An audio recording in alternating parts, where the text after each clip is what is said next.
Michael stood in the doorway of their bedroom, his hand still gripping the cold doorknob, watching Sarah calmly apply her lipstick in the vanity mirror as if this were just another Tuesday evening. She caught his reflection, and without even turning around, she whispered those words that would become the final nail in their marriage's coffin. "You're overreacting." The casual dismissal in her tone, the way she said it like he was a child throwing a tantrum over spilled milk, it made something inside him snap into clarity. His hand moved to his jacket pocket, fingers wrapping around the small USB drive that contained everything he needed. Everything he'd spent the last week gathering while she thought he was clueless. "I have proof," he said, his voice steady and cold, and for the first time in weeks he saw her mask slip. The lipstick froze mid-air, her eyes went wide in the mirror, and her breath caught in a way that told him she knew exactly what kind of proof he meant. He turned and walked toward the stairs, each step measured and final, and behind him he heard her chair scrape against the hardwood floor, heard her voice crack as she called his name. No longer a whisper but a desperate plea that echoed through the house they'd bought together 3 years ago. But what had driven a man who once promised forever to walk away without a second glance? Before we begin, a request from my heart. I spend hours crafting these meaningful stories, but most of you don't subscribe. I'm trying to reach 1,000 subscribers, and I can't do it without you. If today's story touches you, take 2 seconds to subscribe. It's free and helps me tremendously. Let's start. 3 weeks earlier, Michael had been living in the comfortable ignorance that most betrayed spouses know too well. The kind where you see the signs, but your heart refuses to translate what your eyes are showing you. He'd wake up at 6 every morning, brew coffee for 2, and kiss Sarah goodbye as she rushed out the door for her job at a downtown marketing firm. Always running late, always apologizing with that sweet smile he'd fallen for 7 years ago. His own work as a senior accountant kept him busy but not blind, or so he thought, reviewing spreadsheets and attending meetings while Sarah sent him texts throughout the day, little hearts and miss you messages that he'd screenshot and save like treasures. That particular Wednesday felt different, though, started different. When Sarah's phone buzzed on the kitchen counter while she was in the shower and he glanced at it without thinking, just a reflex, seeing a message preview that made his stomach drop. "Last night was amazing. Can't wait for Friday." The sender's name was just a single letter, J, and Michael stood there with his coffee mug halfway to his lips, feeling the world tilt slightly on its axis. He didn't unlock her phone, didn't dig deeper right then, but something had cracked open inside him, a door he couldn't close. And when Sarah came downstairs smelling like jasmine and acting perfectly normal, kissing his cheek and grabbing her phone with casual ease, he realized he was looking at a stranger wearing his wife's face. What else had he been missing while trusting blindly? Michael had never been a suspicious man, had never checked phones or followed anyone or doubted the words of people he loved. But that message changed something fundamental in how he moved through the world. He started paying attention in ways he never had before. Noticing how Sarah angled her phone away when typing. How she'd started taking calls in the other room. How Tuesday and Thursday evenings suddenly required late meetings that never used to exist. He felt sick doing it, felt like he was betraying something sacred. But the following Monday he installed a tracking app on the iPad they shared. The one Sarah sometimes used for work presentations, telling himself he just needed to know the truth one way or the other. The first few days showed nothing unusual. Her dot moving between home and office and the gym, following patterns he recognized, and he almost convinced himself he'd imagined the whole thing, that he was indeed overreacting like she'd eventually accuse him of being. But then came Thursday evening. When she texted him about a client dinner that would run late, "Don't wait up," and he watched that blue dot on his screen move not to any restaurant near her office but to the Riverside Hotel across town, the expensive one with the rooftop bar and rooms that cost more per night than their mortgage payment. He sat in his car in their driveway for 2 hours, watching that dot stay stationary, imagining what was happening in whatever room she was in.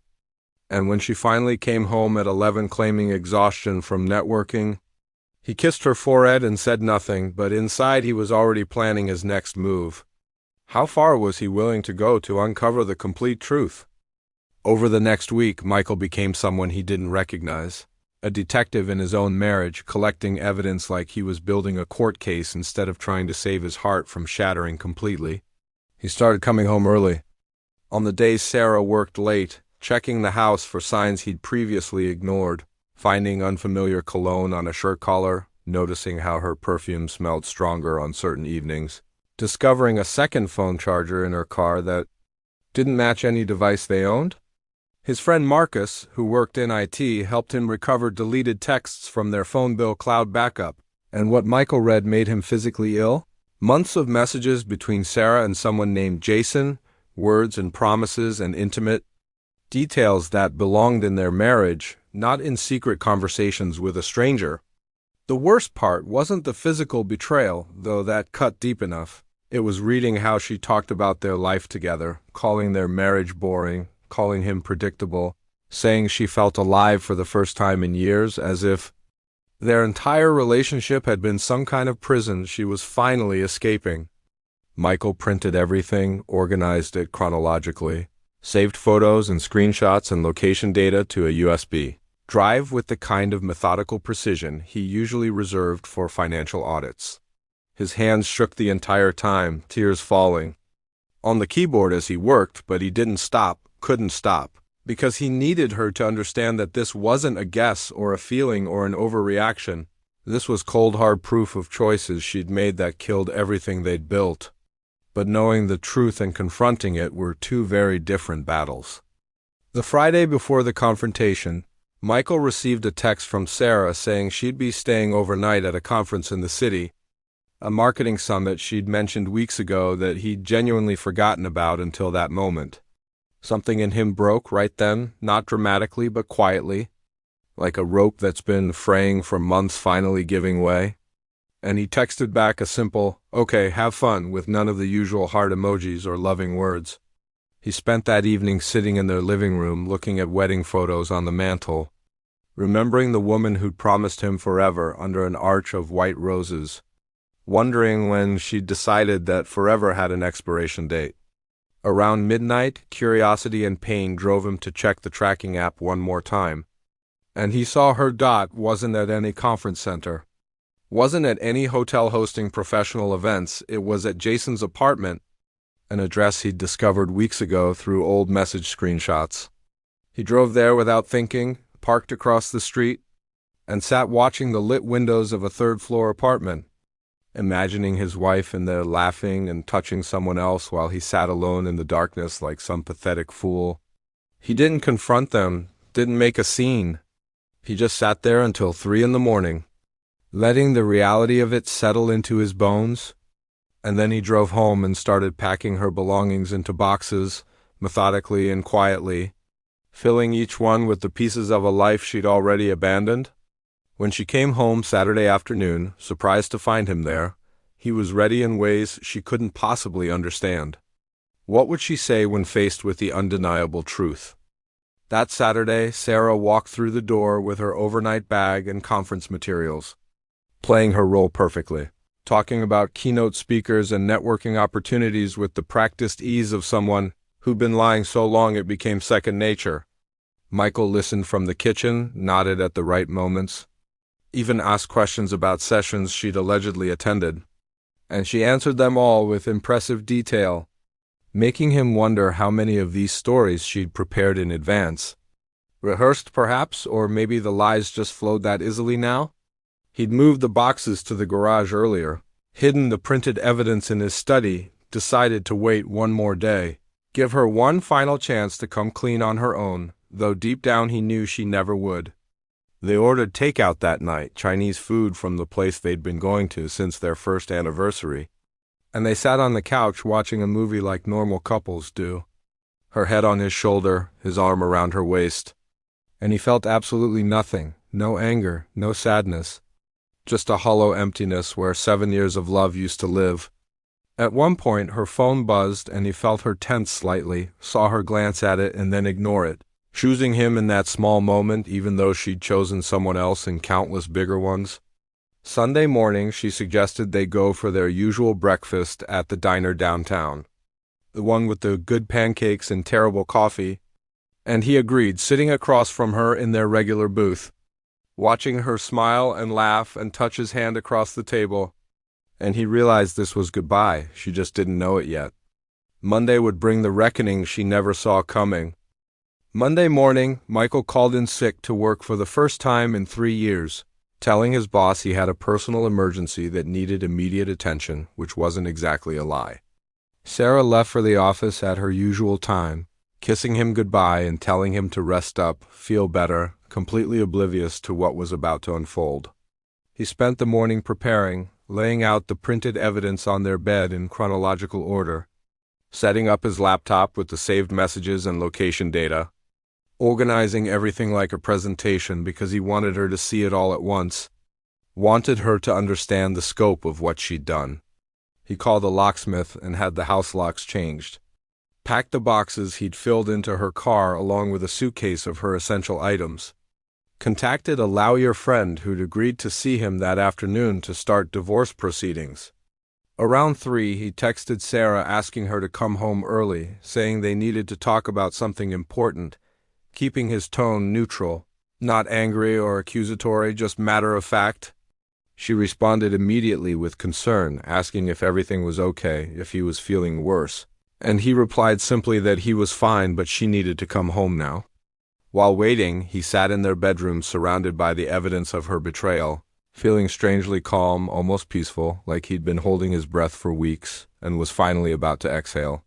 He heard her car pull up at 4:30, heard her keys in the lock that no longer worked, heard her confused knock on the front door.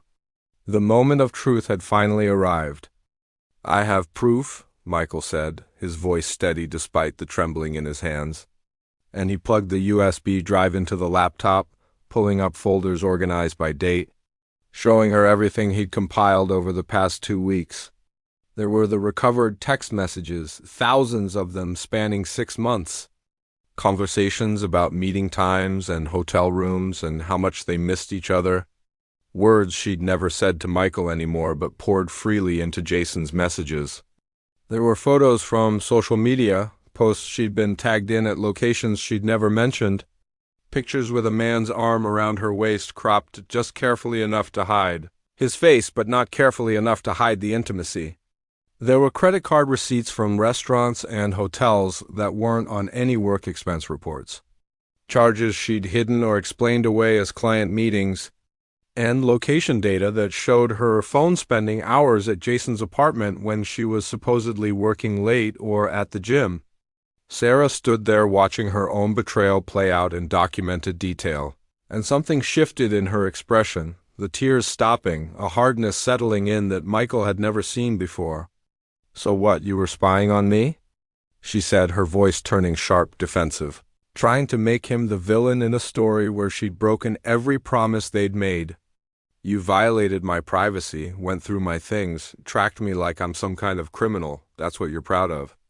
Michael felt a laugh bubble up, bitter and exhausted, because even now, even caught completely, she was trying to flip the narrative, make this about his reaction instead of her actions.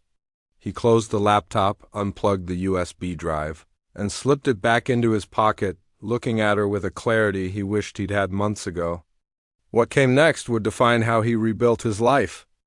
"Your things are packed in your car?" Michael said, his voice quiet but final, and he watched Sarah's face shift from anger to confusion to panic in rapid succession. She started talking fast, words tumbling over each other, saying it wasn't what he thought, that Jason meant nothing, that she loved Michael and only Michael, that this was just a mistake, a phase, something she'd end immediately if he'd just forgive her.